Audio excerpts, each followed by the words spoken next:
Everybody having a good time? Yeah, the correct answer is yes, I think, to that question. So I don't know about you guys, but I think this has been a really excellent CEDAR workshop this year. I think everything has gone really well. We've had fantastic speakers. I've really enjoyed the meal tonight. This is a great banquet. And as part of our tradition, we have some after-dinner entertainment for you. Over the years, we've had lots and lots of really excellent speakers to entertain the CEDAR audience after dinner. This year, we thought we'd do something slightly different. You know, being part of CEDAR Science gives our students opportunities to do all sorts of fun research. You know, going out into the field, because we study geophysical phenomena, there's, you know, our students go to the ends of the earth to make measurements, and they go to really fun places. We have students working with, you know, amazing high-end computers, state-of-the-art instrumentation, huge databases. Our students get to really do some exciting science. What we've asked for here tonight, we've asked a group of students to share some of their experience doing field work as part of their CEDAR Science. So what we're going to have for our after-dinner talk is a series of students who will, I think, show some slides and share some stories about what they've done, you know, to support CEDAR in the field. And you know, we tend to send our students out. You know, maybe not all of us like getting cold or going to strange places, but you know, there's really, really excellent things that they're doing for us. So we've got, what is it, 1, 2, 3, 4, I guess 5 speakers.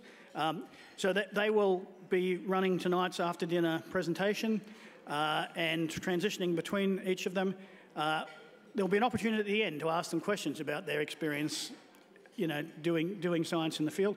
But I'll ask you to hold the questions till everybody, all the students have presented their little experiences, and then at the end of it, we'll get them all up here on stage, and there'll be a chance to ask questions.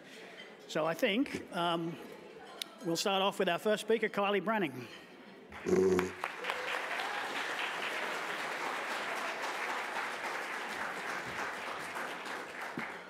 Hello, everyone. So my name is Kylie Branning, as Mark said. Mark's actually my advisor up at the University of Alaska Fairbanks.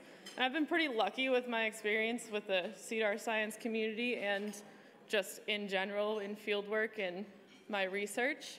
So I've gotten the opportunity to go quite a few places. So this is Toolik Lake, Eagle, Alaska, Poker Flat, and Kaktovik. And even though all of these are close to home for me, they don't come without caveats. So for instance, flying out to Eagle, we take out bush planes, and on some of those planes, I have actually hit my head on the ceiling, even though I was wearing my seatbelt. Other planes, we dive bombed into the airport. So this is our plane coming in, and the runway is in front of us, which is not where it should be if you're on a plane. Also, every time I go out to Eagle, I have to convince my travel department that I did not choose to drive the pink truck. It's the only one that's out there. I don't need a justification other than that's my only option.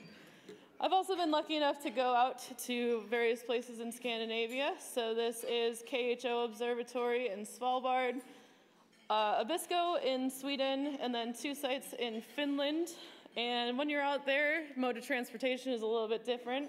Sometimes you're taking a Hagland under the aurora, and you have to wait until someone knocks on the door to tell you that polar bears aren't around. Other times you're taking a sled that luckily they hooked up to a snow machine rather than the reindeer for the day. That's kind of fun. I've also been lucky enough to go to Antarctica, although as you can see, the planes are a little bit rougher than normal planes, and the seating is not so comfortable. So naps get a little bit weird.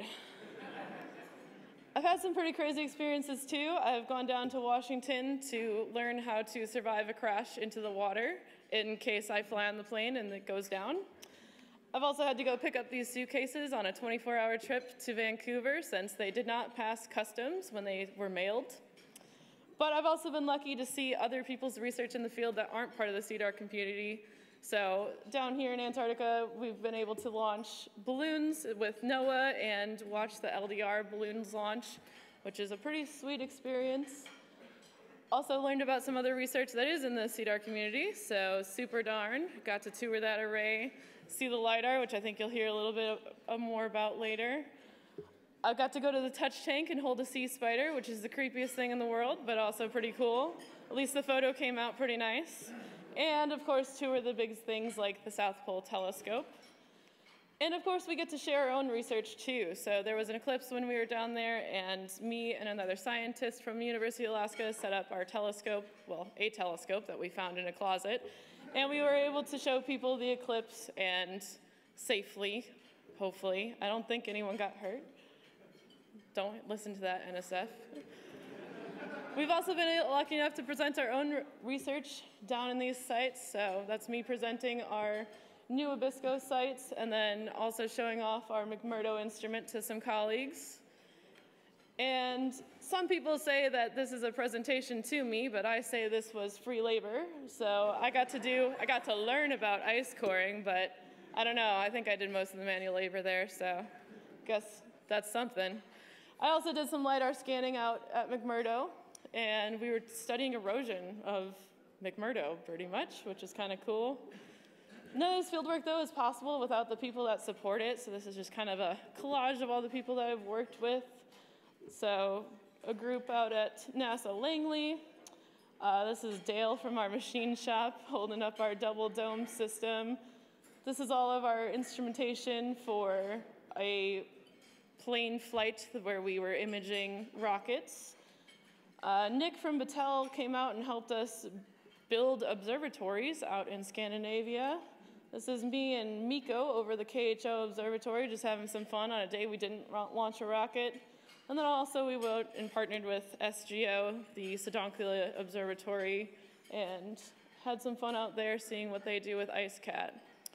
But definitely, by far, the coolest part is getting to participate and help with all of your research, or some of your research. So I've helped with many rocket launches from Poker Flat. I've also done camera sites, so I've been on the ground and in a plane, but I never get to see the outcome. I'm not the one that's working with the data most of the time, I'm just taking the photos. So coming to CEDAR is really a great experience for me, because I get to see all of your work and see that I've actually contributed, which is really nice. So with that, I'll hand it over to Jackson.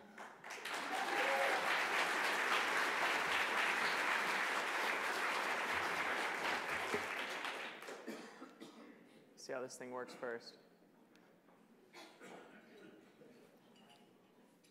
Oh, there we go. Cool. Hi, so I'm Jackson Jander. I'm a PhD student at CU Boulder, and I have not been quite as widely traveled, but what I have done is stayed in one place for a very, very long time.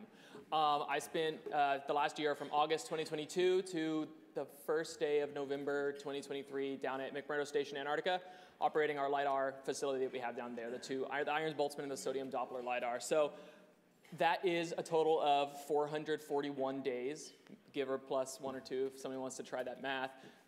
The rumor is that they make you leave after 450 because you start to go crazy, and I can back that up. So as I said, I first deployed in the very end of August in 2022 alongside most of my LiDAR team. You can see that's the plane we took down there, the C-17. It's a little bit bigger than some of the other Arctic planes we saw, lucky me. But then we get to ride on some of the cool old vintage, not old, but vintage vehicles they have down there.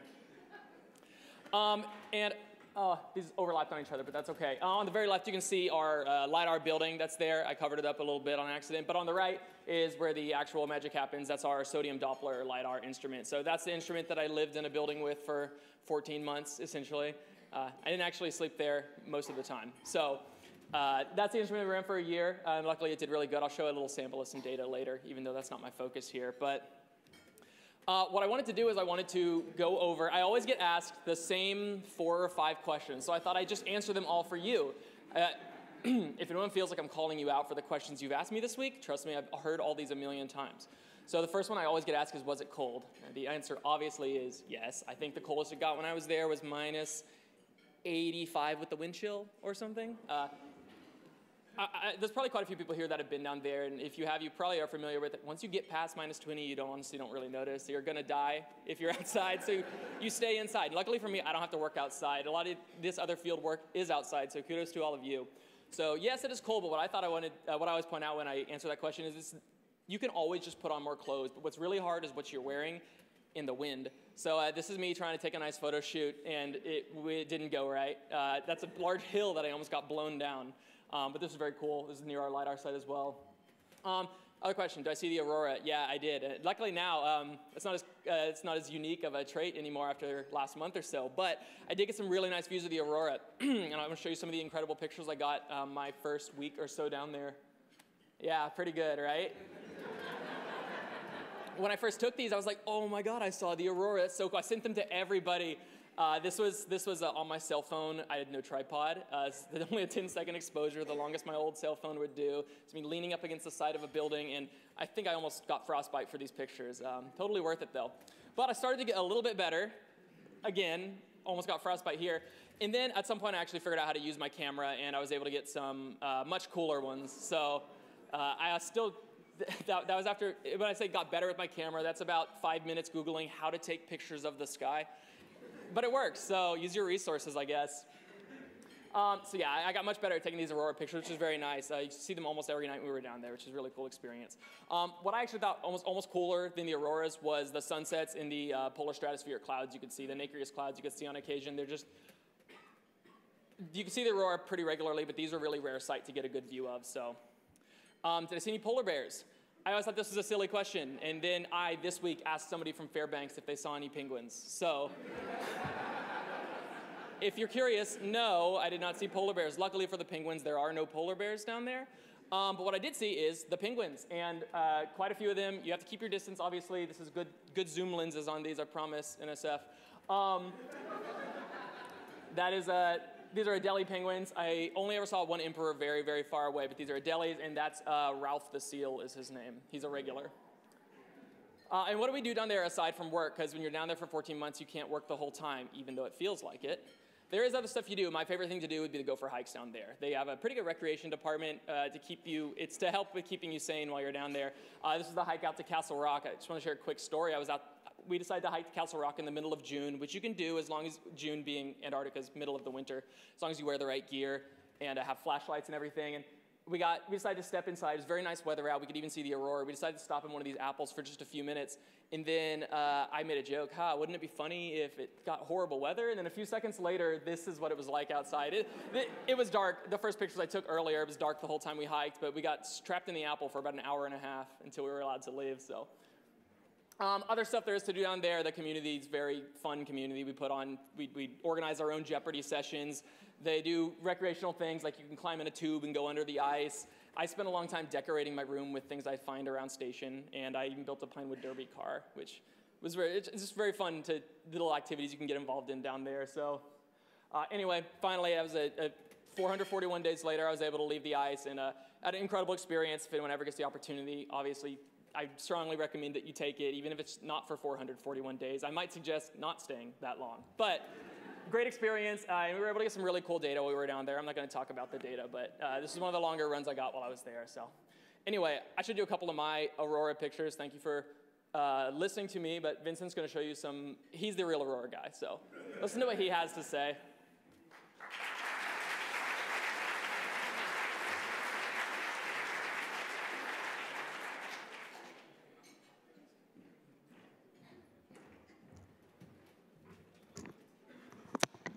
All right, everyone, I'm back. So if you saw my Banquet talk last year, you might know me as that aurora guy. So if I didn't see the auroras last month, that would have been a little off-brand. So of course I have a story. So yeah, I'll be talking about photographing the aurora during the geomagnetic superstorm of last month, the Jen Gannon storms. But before I begin, I just want a show of hands. Who saw the aurora last month? Wow. Keep your hands raised if it was your first time ever seeing the aurora. Awesome, got a lot of first-timers in here. Sweet. All right, so you know, people at the conference were asking me, like, where did you see the aurora? Because in Alaska, it's completely sunny during the summer. You can't see the aurora. So, you know, they were expecting an answer like California, Arizona, Florida, like pretty low latitudes, right? But I was actually in northern India. Little different. So this vacation was planned 2 years ago. I had no idea I was going to be witnessing the aurora in northern India. But, you know, the week that we traveled, I kept seeing all these solar flares and CMEs leaving the sun. And my friends were mocking me. They were saying, you know, you're going to India during what's likely to be one of the best geomagnetic storms of our lifetime. And I was like, you know what, you're right. And it seems like every single time I travel, the further away from Fairbanks I get, the larger the geomagnetic storm gets. So I had no expectation to see anything. But then after a day of traveling all around the Himalayas, we went to a bunch of lakes and hikes at 16,000 feet. I was completely drained. But right before I went to bed, I checked the data, and look at that. Look at the AE index. It was off the charts. So my friends, you know, they were already asleep. I was up in bed with just my laptop screen illuminating my face, already showered in my pajamas. And I rushed out of bed, turned on the lights, grabbed my camera, batteries, SD card, lens, made sure everything was there, knocked on the doors of all my friends, and I said, hey, we're going aurora chasing. They're like, what do you mean we're going aurora chasing? And I showed him this, right? I showed him this all-sky image, and I said, this was 5 minutes ago, and this is it now. There's aurora out in India. And just to give you an idea, I was at that little blue dot right there, and this is an all-sky camera in Hanley, and there's aurora towards the northwest. This is a real photo. I was just completely aghast. I did not believe it. So we were in a hotel in the middle of Leh, India, which is in the Ladakh region, so pretty far north, but roughly around 28, 29 degrees geomagnetic latitude. So that's pretty far equatorward. And I was just so floored. So we're in the middle of town. Our driver that we had hired for the entire week, he's asleep somewhere else. So I'm like, okay, we got to go hiking, guys. Like, we're in the middle of town. We have to get somewhere far north, out in the outskirts where we can see this thing. So we hiked to a mountain bike park towards the north end of town. No one was up. It was the dead of night, 12 a.m. You know, no one's out there chasing the aurora. So it's not like some of these other stories I've heard where the roads are crowded and there's people all over in the fields. Nobody's aurora chasing in India except for us, I guess. So took out my camera, and I have pretty trained eyes. So when I took a photo here, yeah, that's actually aurora. And it's pretty hard to tell, but there's a little bit of a red glow behind those mountains. So I was pretty excited. And then when I got back to the hotel, I post-processed the image a little bit more, and lo and behold, there it is, a little red glow there. So yeah, I was pretty excited. And of course, you know, when you get back after a campaign or you're out doing photography, conditions just get better when you try to go to bed. So this was at around 2 a.m. The aurora just kept getting stronger and stronger. And then here it is about 30 minutes later. And it was just insane. I mean, just to see the aurora in India, I don't have any other words to describe it other than just unbelievable. Here's a better photo. This is actually from the observatory that I was showing the all-sky camera pictures from. And that's what you could see with an actual dark sky. We were in a fairly large town of around 30,000 people, so there was a bit of light pollution. But just the way that this geomagnetic storm touched the lives of millions and millions of people is just really inspiring to me. If you're looking for a good read, there's a Smithsonian article out there which kind of summarizes things. And I'm a part of this ISI working group. We met last week and ran a survey, and you can see just all the areas in the US and around the world. Every single continent saw aurora last month, which is just incredible. And that image on the bottom left is from Argentina, which I don't think they get that kind of show all the time. So this is really cool. So on Google, you can go to trends.google.com, and you can search any search term, and it'll tell you how relevant that search term has been over a given period of time. So this is the term Northern Lights, search term Northern Lights, from 2005 to April 2024. And it's really cool because you can see sort of the cyclic variation where people are searching Northern Lights probably in the winter when they're planning to go to Alaska or Iceland. And so I said, okay, this is cool. And I've searched this before, but when you add in April, that's what you get. So I just think this really tells you something.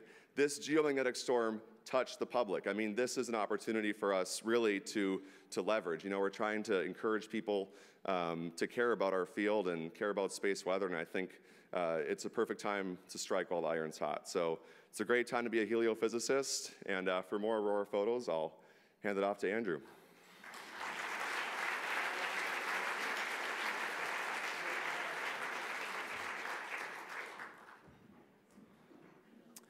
Well, I'd hate to burst everybody's bubble, but I only have one auroral photo. Sorry.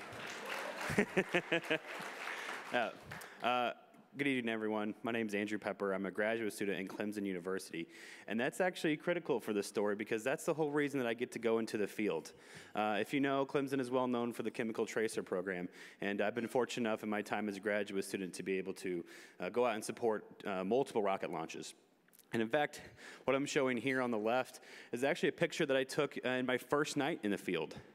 The trip from Clemson to Fairbanks is a long one, and it includes, multiple flights.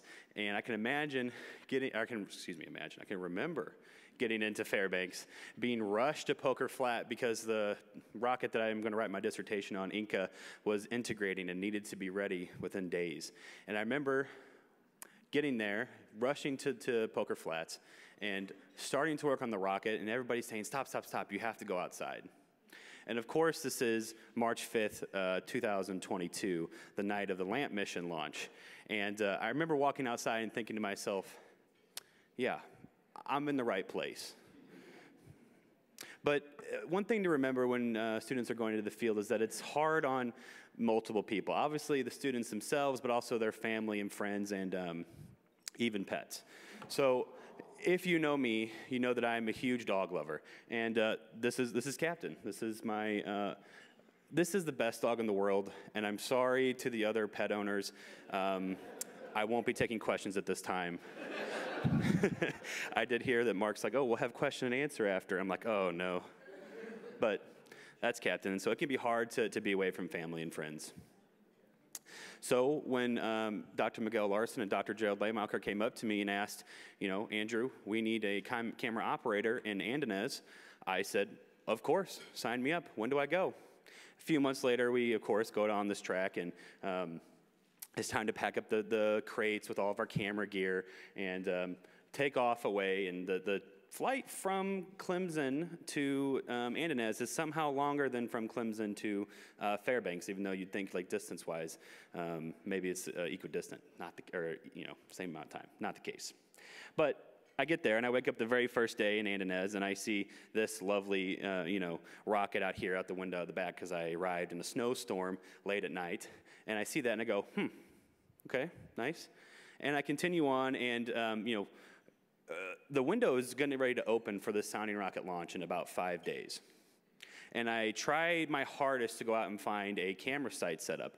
Luckily, there's a building towards the water of Andøya Space Center, and I kind of walk out back, and I'm, looking out at this beautiful, beautiful landscape, and I think to myself again, yeah, I'm in the right place. And so I do, of course, what I am trained to do. I start setting up my tripods, and in case anybody's familiar with how a camera site works, I know that Kylie kindly introed that for me.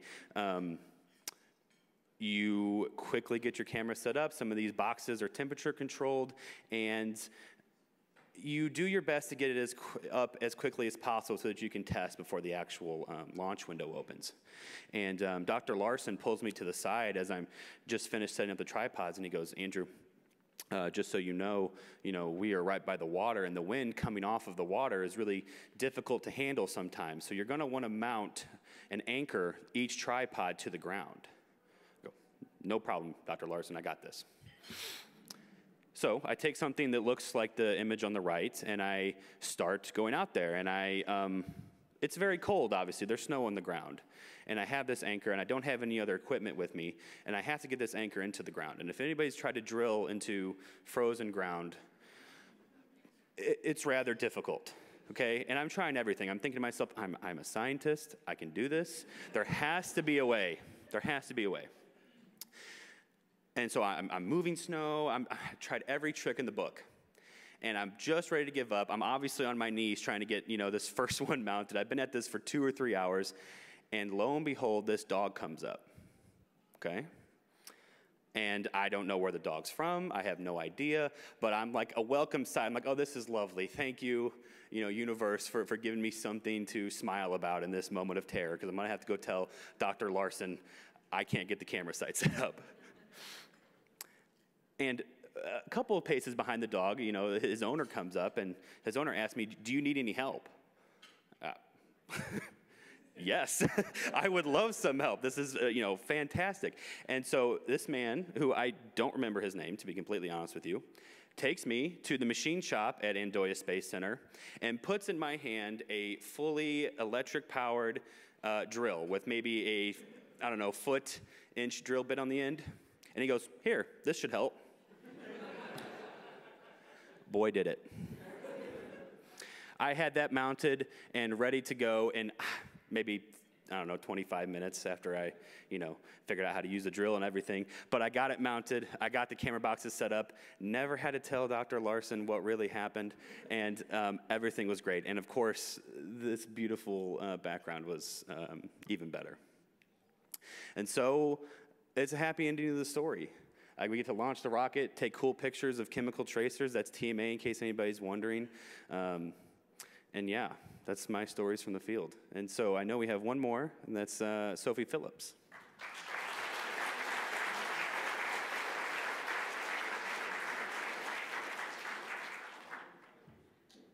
Thank you, Andrew. Yes, so we've heard a lot of great stories, a lot of really proud achievements that a lot of amazing grad students have done over their time in the field. I'm going a little bit of a different direction. So perhaps you can tell by the title. My work doesn't require me to be in the field very often. I do a lot of data analysis, But I happened to mention to Andrew the story of something that happened when I was a first-year grad student, and he said, "You're gonna have to tell that story." So with the permission of my advisor, Dr. Katrina Bossert, I'm here to tell you about the time I accidentally, I'd like to stress accidentally, trapped my advisor in a family of moose. So let's get started. So I'll set the scene. It's September of 2021. It's my first month of grad school. I'm really trying hard to impress my advisor, and she comes to me, and there's another first-year graduate student, Jessica Berkheimer, and this is Dr. Kamal Kamari. And she says, "I'm installing a new airglow imager up in Fairbanks, Alaska. Would you guys like to come with me and help set it up?" And we said, yes, I would love to. I'd never been to Alaska before. This is the grad school experience. And so first month of grad school, I'm feeling pretty good. And now this trip was really fun and very exciting for a number of reasons. While we were there, there was a 4.9 magnitude earthquake, which I didn't realize happened in Fairbanks that often. Another really exciting thing that happened is I dropped my phone, 2 stories, and I got my own sort of aurora that stayed on my phone for 2 months. Yeah, I hated it, but people thought I did it on purpose. They thought I had like a lightsaber app that I installed. No, I just couldn't afford to take my phone in at the time. So 2 months later, I figured that out. But I'll set the scene of what you're here to listen to. So this is our first time in Fairbanks. We're staying in this sort of hotel that has a large lot, lots of beautiful trails and hikes to do around this hotel. And so one of the first few nights, me, Kamal, and Jessica go out and we just want to go walk around the grounds. And we see this just beautiful sunset, this really huge field, and it's beautiful. And then suddenly I hear, "Oh, look over there." And you can't tell in this photo, but there's a family of moose over there. And we're like, "That's amazing. I've never seen an animal so big before." And we start to rile ourselves up. "Oh my God, oh my God, look, oh my God, it's a family of moose." Moose do not like loud noises. And so they do promptly run away. And we're like, that was really cool. That's the Alaska experience for you. And that was the end of it for a bit. And then Kamal gets a call. "Kamal, I'm stuck in a family of moose. There's a mom, a dad, and a baby. They've surrounded me. There's a really loud noise that spooked them. Some people were screaming. And I'm out in a trail. I'm hiking. Please, there's no way for me to get out."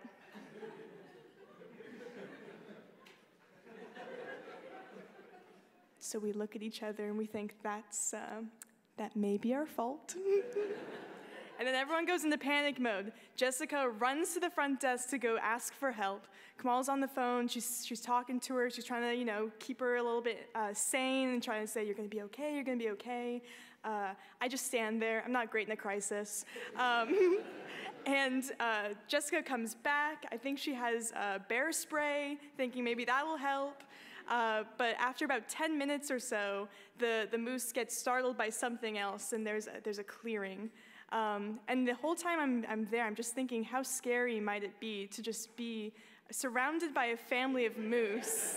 I can't imagine it. So I did make this helpful graphic so that you could imagine it.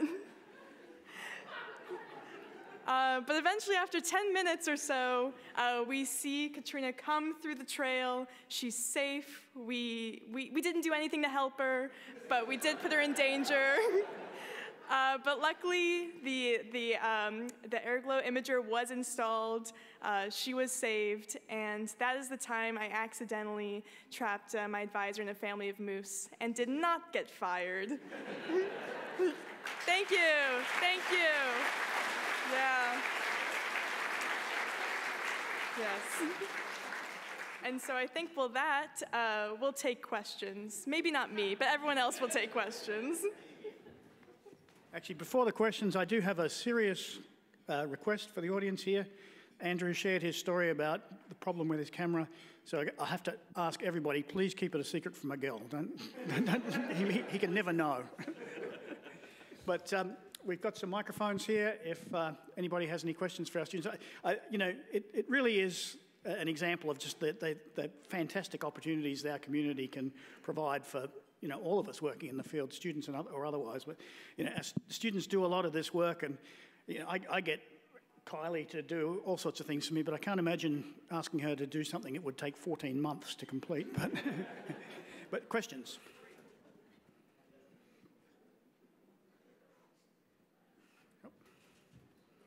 Nobody? Me? Yeah, I lived with I spent a good chunk of the year with Yingfei Chen, and then you get your own room over the winter, so much nicer. Then I got a roommate who played the banjo all the time. Trade off. Other questions from anyone?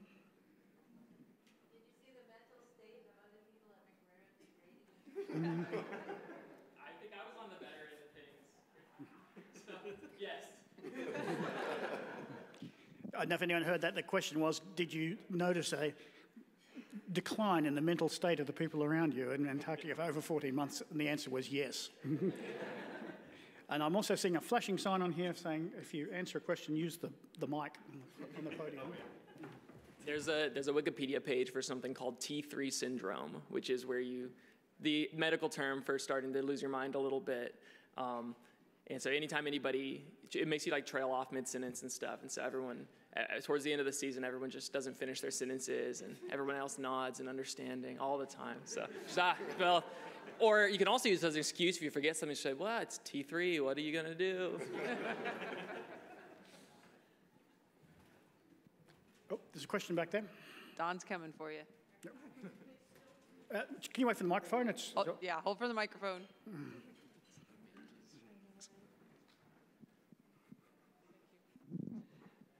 Are they still doing ice stock on New Year's Day? Yes, they still do ice stock. If you guys aren't aware, ice stock is the southernmost music festival in the world, with almost no actual musicians performing. It's not just scientists. There are often bands of just scientists that'll get together and play a music festival out on the ice outside. So I did not perform, but I'm told that it's very hard to play the banjo with your fingers at minus 28 degrees. So. Question here. Yeah, so what was the most exotic food that any of you tried in your travels?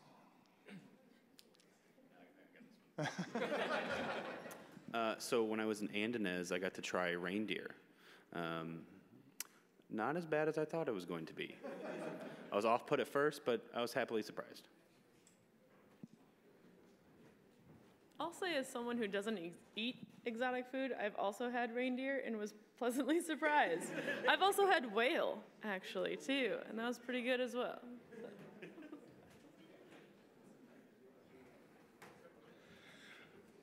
I don't know. I would say in India, a lot of the foods are exotic.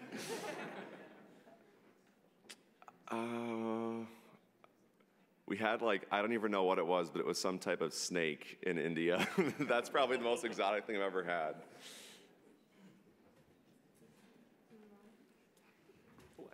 I got this, not terribly exotic, but I got to eat the survival cube.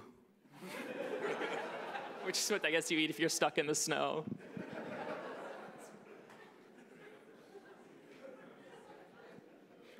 I think we have a question back here. Yeah, I have a question. Would you go back to any of these places if you weren't paid to go there? In a heartbeat.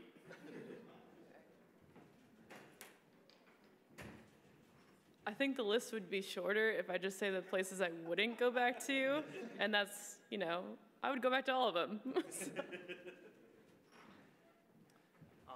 They say with McMurdo, everyone always says that when you leave, you're ready to go. You say you're never going to go back, and then everyone's back within 2.5 years. So I've got about 1.5 years, and it's probably going to happen. So you can ask Dr. Chu.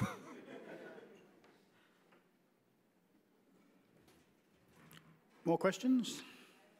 Oh, Sharon? Oh, can we get a mic? I think there's a microphone headed your way. Excuse me. In the picture of you landing with the runway, did it really look sloped off to the sides and dirt and plants and stuff? Was that really the runway? Oh, for me? Yeah. Yeah, so Eagle has a problem with mountains around it, so I guess on that flight they flew a little too far and then decided, we're going down, we're going to hit it. So yeah, it was very much in front of us, so pretty exciting. Didn't expect a roller coaster ride, more of a plane ride, but guess it's a 2-for-1 that day. So for, I think 2 of you, polar bears were a problem. What would you do if you ran into one? Did they ever tell you or advise you on what to do about that? So I didn't get it, but I've heard about polar bear training. I don't know if you got that. Up in Svalbard. Oh, okay. I was just told not to go outside without someone with a gun, which was true. But I did do a hike with Don Hampton one time, and when we got back to town, I told Mark that we did this hike, and Mark goes, "Isn't that where 2 people got eaten by a polar bear recently?" I was like, "Thanks for telling me that after the fact, but I guess that's true." So. Actually, I have a polar bear student story that was told to me by Roger Smith. He was again in Longyearbyen, in a little hut out in Adventdale in the valley outside town, and he had a student outside that was doing some, I think, magnetic absolutes, looking through a theodolite or something and talking to him back inside the hut. And the student looked around behind him and saw 3 polar bears quite close to him, immediately freaked out and ran for the hut, but all these huts are held down with guy wires.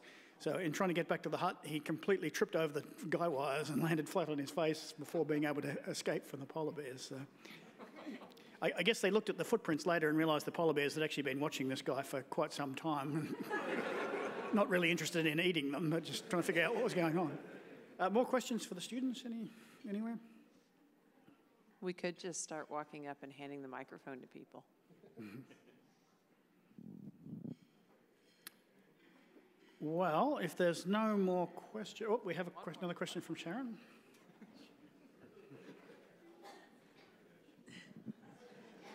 My question is, what is the most beautiful aurora you guys have ever seen? Did it cover the whole sky, colors, how fast did it move, things like that? I will tell 2. The first one is the very, very first time I saw the aurora. Those were the second times I had in my pictures. The very first time I saw it, me, myself, Dr. Chu, and our other students were out looking at the Milky Way, because you could see the Milky Way very easily. It's very obvious. You can see that from a lot of places. And some guy walked over and said, "Man, great aurora tonight." And we looked around and like, are you talking about? And he pointed out this cool little cloud. And we were like, oh, anyway, that was the first time I saw the aurora. I didn't even realize it. It was a very faint green one. The coolest one I ever saw, that was in the middle of the winter. Those pictures I showed, the very nice purple ones, it was the first time I actually went out with my real camera and tried to take pictures. And finally, there was one night where it was a reasonable solar storm, so there was a good aurora going on. I tried to go out and take pictures, and none of them came out nearly that good because even with very short exposures, the entire camera was just filled with green. So once or twice I did see the entire sky green, so.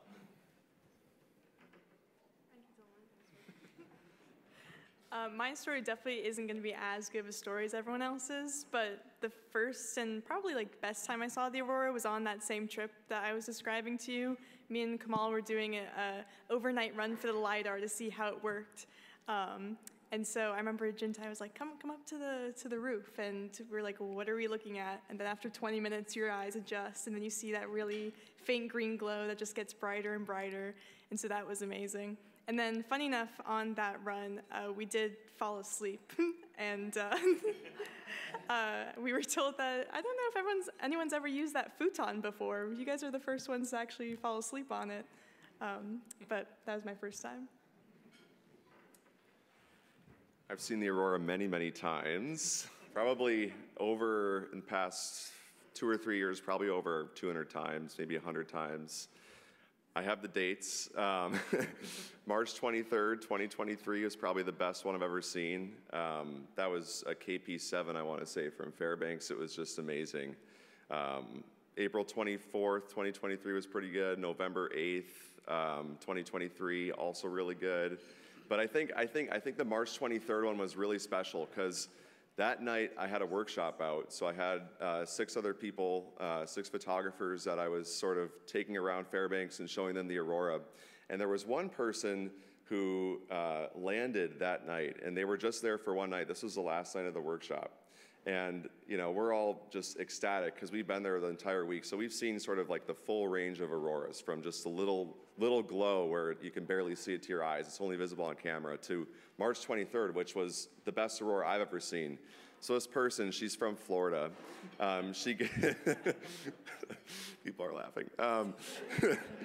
She gets off the plane, and we take her out, and the sun's finally setting, and the auroras are coming out, and all of a sudden we just get a huge burst of aurora, like probably the best I've ever seen. And she was like, wow, that was okay. When is it gonna get good? And I'm like, you need to buy a lottery ticket because that was the best aurora I've ever seen. And she was like, oh, okay, when is it gonna get better? I'm like, so I mean, it's a little hard when you have no context, but yeah, that night was just really amazing. I mean, like you were saying, just greens the entire sky. I think what's really, I've seen a lot of greens, so I'm really kind of into getting the rare colors now, like the blues and the purples and the reds. So yeah, the blue auroras are amazing, so that's what I'm chasing next. So. Yeah, this one's easy for me to answer. The picture that I showed in my presentation was fantastic. I mean, it was the first aurora I'd ever seen, and definitely took my breath away. But the best one that I've seen is certainly on the night the Inca launched, which was April 7th, 2022. And substorm breakup happened just over Poker. And I remember just staying outside looking up, and I think seriously my mouth dropped. I was just like, holy, wow. Insane. Yeah, that's definitely number one. Well, believe it or not, I've actually seen the aurora more than Vincent the Aurora guy, but I probably don't have as many photos of it than he does, but I do photography. The first time I saw aurora was back in 2015, I think, down in northern Michigan, but I don't know, I've kind of gotten a little tired of the big storms, which I know is controversial, but I think the most unique aurora I've seen is an all-red aurora recently. I don't remember, a couple months ago in Alaska. So I think that was probably the coolest for me because it was a unique experience.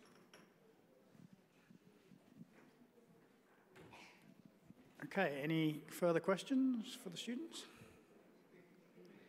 I'd like to ask one. Oh, absolutely. So a couple of you guys mentioned that going out to the field is obviously hard on your families. So maybe you could talk about some cool things either you did for them or they did for you to help with the separation.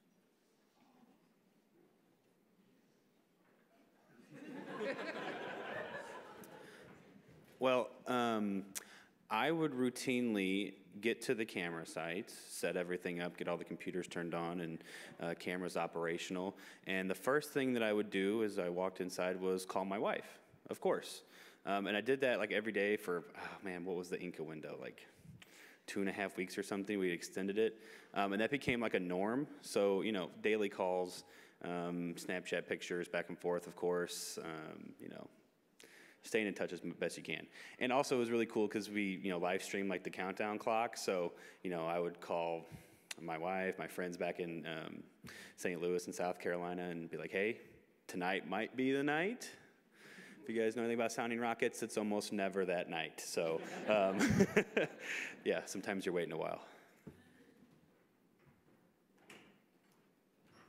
So when I was down there for 14 months, I had a girlfriend back home for the whole time. So if you ever get a chance to meet my girlfriend, Ashley, she's a champion. But luckily, we actually are pretty connected at McMurdo. They installed Starlink while we were there. So I guess, thank you, Elon Musk. I was able to do Skype calls. So pretty good, but it really does take, you do need a supportive community back home from both your lab group if you're deployed by yourself and your family and everything. But one of the cool things I did to stay in touch was send postcards to everyone, which I'd never done before. I had to figure out how that worked. But if you send a postcard out of Antarctica, they have an official designated license, whatever, U.S. Postmaster General who can officially stamp some kind of McMurdo stamp on there when you send it out. So I sent those to everybody.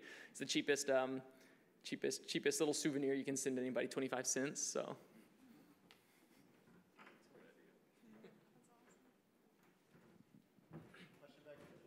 Oh, we have another question. Hi, where's the next place you guys hope to go to out in the field? Is there like a dream place you haven't gone to yet? Is it hope to go to or are going to? Because I think if it is our going to, then I think Mark and I need to talk about going to Eagle again.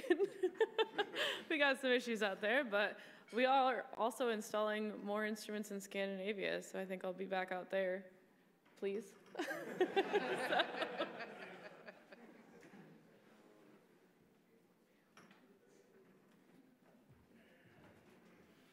You know, I have an answer that I wanted to give, but the truth of the matter is I don't need to go in the field anymore. I need to sit down and write.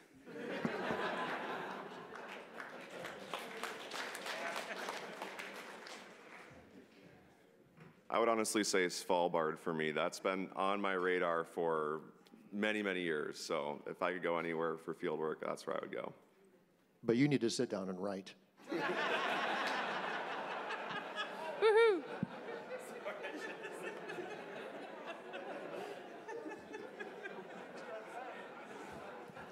And just to be clear, that was Vincent's advisor speaking.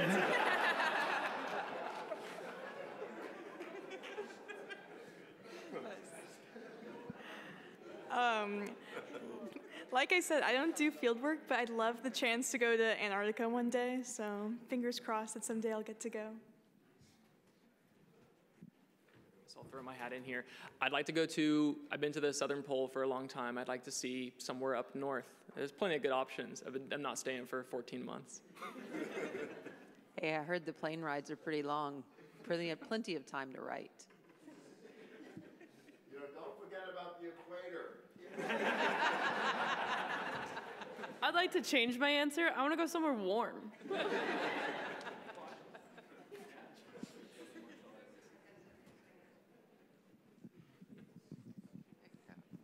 This is kind of a small detail, but for Vincent, you had a Washington Post thing there, didn't you? There was an article in your presentation where it was a Washington Post article there, right? I mean, yeah.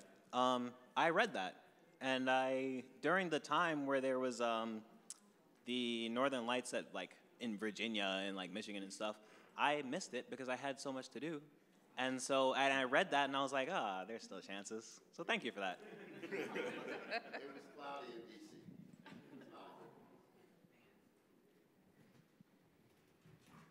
Any further questions? Well, seeing none, I think we've had a really excellent look at what some of our students are doing. And I just want to say that this is just 5 students. I think there's more than 100 students here at this meeting. And all of them are doing CEDAR science in one form or another. I think there are many students who go into the field, but there are students, as I said, working with the best computing resources in the world, with the most exciting instruments, getting to work on space missions. CEDAR really is providing an exciting chance to do science for lots of our students. And in return, our students are really advancing the science for us. So I think we should give our students a round of applause, not just these 5, but all of them.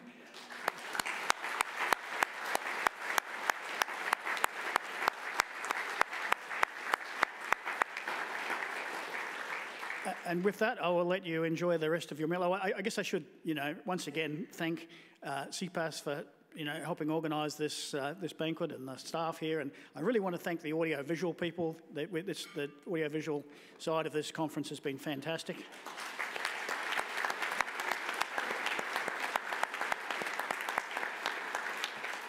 And I guess finally, thanks to all of you, because you're the ones that bring the material here and make this into a conference. So thank you for that. Enjoy your meal, and we've got half a day left tomorrow. So thank you.